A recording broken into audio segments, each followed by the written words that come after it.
বাহিরে ঝুম বৃষ্টি। আজকে 2 দিন ধরে বৃষ্টি হচ্ছে।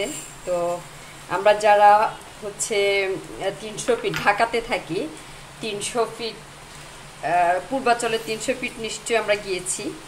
তো সেখানের সেই চাপটি অনেকেরই খাওয়া হয়েছে, আমারও খাওয়া হয়েছে, কিন্তু বাসায় কখনো ট্রাই করি নাই। তো ভাবলাম আজকে একটু ট্রাই করে দেখি। যেহেতু আমি একজনই খাবো, এই জন্য আমি হাফ কাপেরও কম ভাতের যে চাল, সেই সিদ্ধ চাল নিলাম।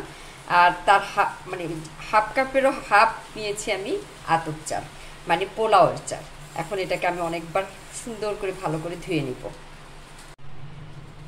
আমি কয়েকবার এটাকে ভালো করে ধুয়ে নিব।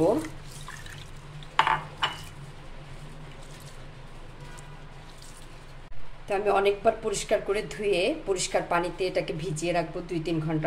যাদের হাতে সময় নাই যে ভিজিয়ে রাখার, তারা সাথে সাথে গরম পানি দিয়ে হাফ অ্যান আওয়ারের মতো ভিজিয়ে রেখে কাজটা করতে পারবেন।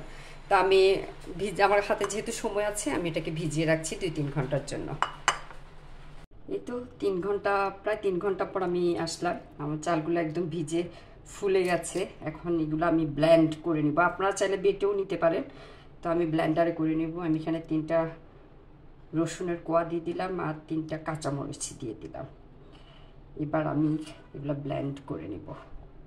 এখন এখানে আমি দিয়ে দিব লবণ স্বাদ মতো, আর হচ্ছে একটু কালারের জন্য দিয়ে দিচ্ছি হলুদের গুঁড়া।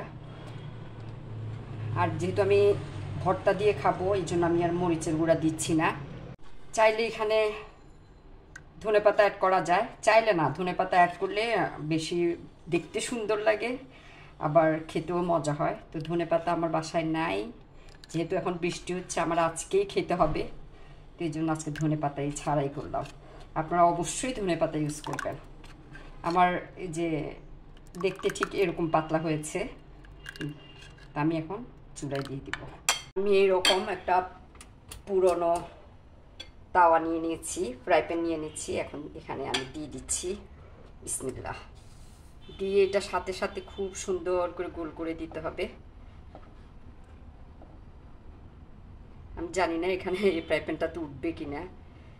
বিসমিল্লাহ করে দিলাম, ব্যাস। এরপর ঢাকনা দিয়ে দিব। যখন দেখবেন উপর থেকে একটু ব্রাউন ব্রাউন দেখা যাচ্ছে, ঠিক তখন এটা উঠাই নেবেন।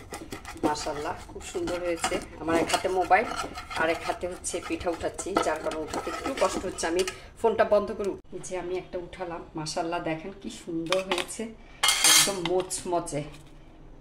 মাশাআল্লাহ, আমি এইভাবে সবগুলো বানিয়ে নিই।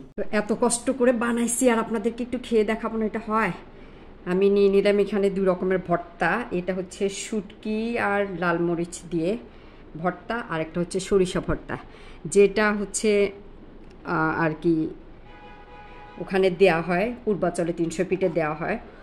তো অনেক কিছুই দে, ওরা অনেক টাইপের ভর্তা অনেক কিছুই দে। তো আমি মূলত এই যদি যাই, আমি পূর্বাচলে 300 ফিটে গেলে আমি এই 2টা ভর্তা দিয়েই খাই। তো এই জন্য আমি এই 2টা ভর্তাই করেছি। যদি এই ভর্তার রেসিপি দেখতে চান, অবশ্যই কমেন্ট বক্সে কমেন্ট করবেন, আমি আপনাদেরকে শেয়ার করে দিব। ওটা মোচমোচে একদম। আমার কাছে তো মনে হচ্ছে, আমার নিজেরটা দেখে আমার মনে হচ্ছে যে আমি পূর্বাচল থেকেও সুন্দর বানিয়েছি। আর কতটা ক্রিস্পি। বিসমিল্লাহ, বাইট, প্রথম বাইট। ভর্তাটাও সেরা, সরিষা ভর্তা। এটা আসলে কাসুন্দি হিসাবে আমরা ব্যবহার করতে পারি।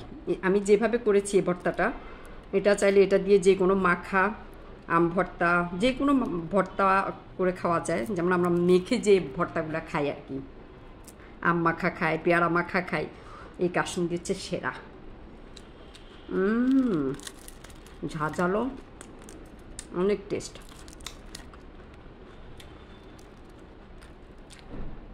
সত্যি পূর্বাচল থেকেও মজা হয়েছে, পূর্বাচল থেকে বেশি মজা হয়েছে আমারটা। এভাবে বানিয়ে খাবেন, 300 ফিটার পূর্বাচলে যাওয়া লাগবে না। আজকে ভিডিওটা এখানে শেষ করছি। সবাই ভালো থাকবেন। আমি একটু মজা করে খাই। বাইরে ঝুম বৃষ্টি, এই বৃষ্টিতে যদি চাপটি না খাই কেমনে হয়। আল্লাহ হাফেজ।